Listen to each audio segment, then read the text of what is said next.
bienvenue sur Esther TV. Si vous nous rejoignez, c'est l'ère de l'information. Esther TV, c'est une chaîne chrétienne. Nous avons toujours la parole de Dieu, surtout l'exactitude de la parole. Mais aujourd'hui, tel comme vous me voyez, en tout cas, parce que Congo, mon pays, ceux qui ont bêtis Kara, ils ont les soumis, en plus, ils ont hypocrisie parce que makamambo kana biso to beti yango kara ceux qui te bito bela yango te en tout cas ko rattraper biso parce que ça mabele oyo nzambe moko apesi biso ne fisa ki biso yango te mais apesi biso pour que to lona to vanda to s'installer et non banda ko beta yango kara yango to ekoloba na tina ya mboka na biso to sengi na moto zolanda biso en tout cas pesa biso matoi vraiment olanda makambo na bokebi nyonso parce que to ekoloba makambo eza purement politique yango nde to enango mokolo na lelo. Oui, Dieu merci, to ena motuna o ba mituna o ba question puis mituna o tozanango koloba ete pourquoi Joseph Kabila annonce son retour en RDC. Yango eza question na biso liboso to lingi toyeba pourquoi c'est là, pourquoi parce que biso nyonso toyebi bandeko bozolandanga toyebi comment que l'ancien président Kabila Joseph Kabila azabongo moto à silence alobaka vraiment pamba te lorsqu'à Telemi Paul va sur Seke les années comment quelque part on est poussé à Aloba, mais aujourd'hui on remarque que l'ancien président Kabila en tout cas a rompre un silence naé au Azarakanango et annoncé retour naé en RDC en tout cas Makambouana Tolingi Toye Bango peut répondre dans Mutuna Wana. Kabila trouve le président, l'ancien président Kabila trouve un moyen de se positionner parce que Yépé Aza citoyen, Aza congolais, Aza moyen à se positionner parce que tu es bi makambo oyo et qui côté trouble dans mon cannabis makambo ya bagueur et tout ça intégrité ezala quitté intégrité territoriale ezala quitté ezala ki bongo Rwanda bandeko luka et boto la mabele na biso et s'installer mais binomo ko ebi suite ya trouble wana pe guerre wana ezala ki bongo bien que kimia et koti mais le président l'ancien président Kabila Azoluka moyen peut annoncer déjà que annoncer retour en RDC yango ezalaki question tozalaki nango pe to répondre ensemble ngai na bino koloba etende to répondre que le président l'ancien président Kabila Aza Koluka a se positionné suite ya ba makambo oyo ya ba guerre et tout ça bien que Kimi et Koti mais Azoluka moyen a se positionné pour que à s'installer. Et la deuxième question est Zaki Bongo Tolingi Totuna pe o et Tuna Maku pourquoi dit-il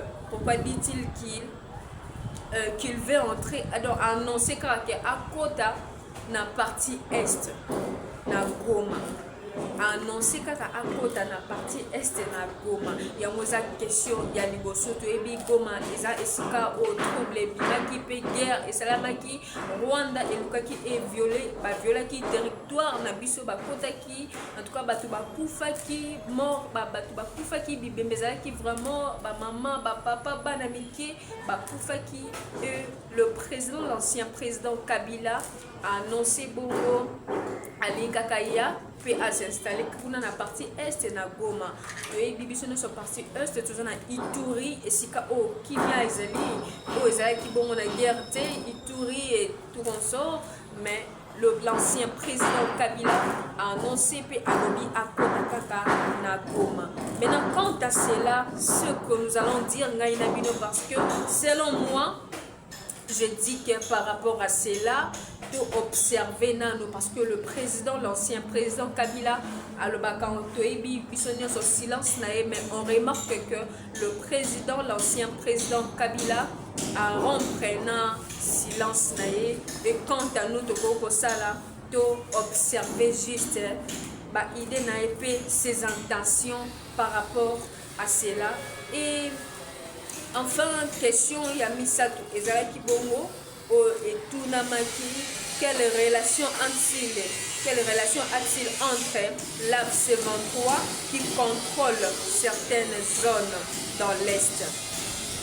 Relation nini l'ancien président Kabila Azanayango, relation nini l'ancien président Kabila Azanayango entre l'AFC 23 où ils ont contrôlé Bongo quelques zones, il y a partie Est Kuna. Là c'est moi qui réponds par rapport à moi parce que dans le bas au début tout ça banalise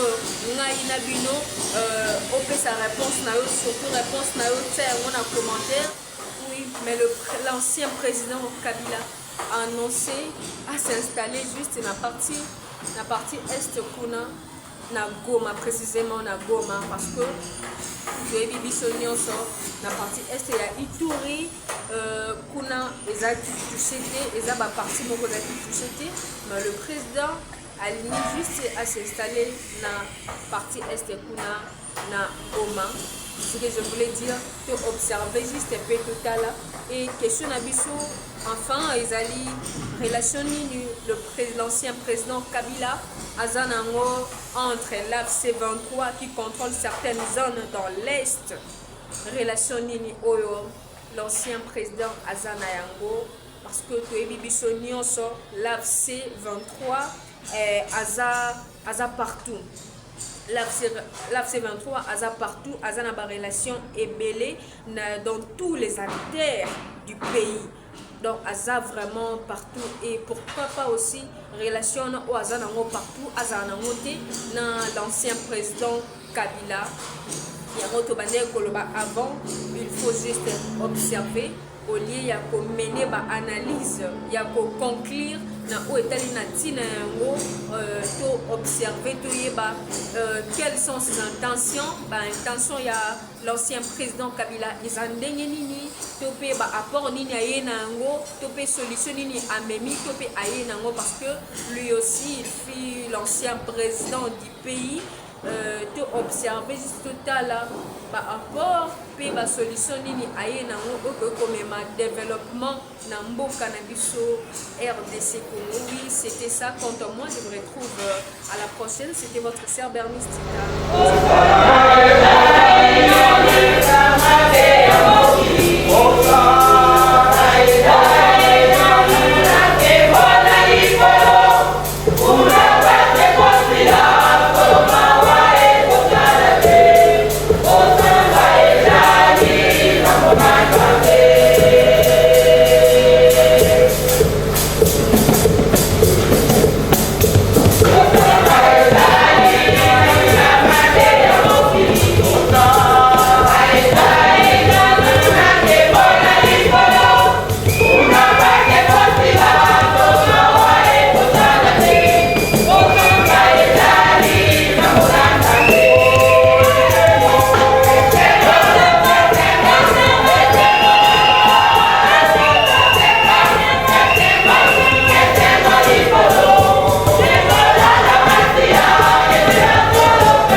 Jésus.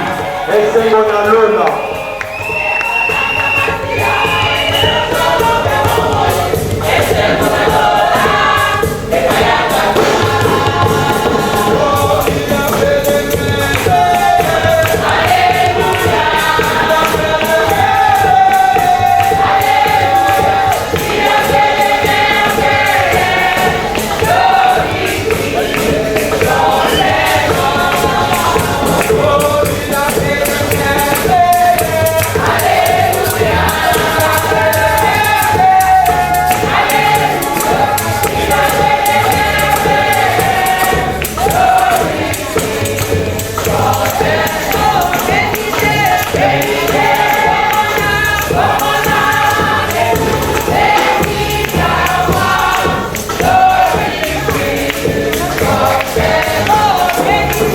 Ready,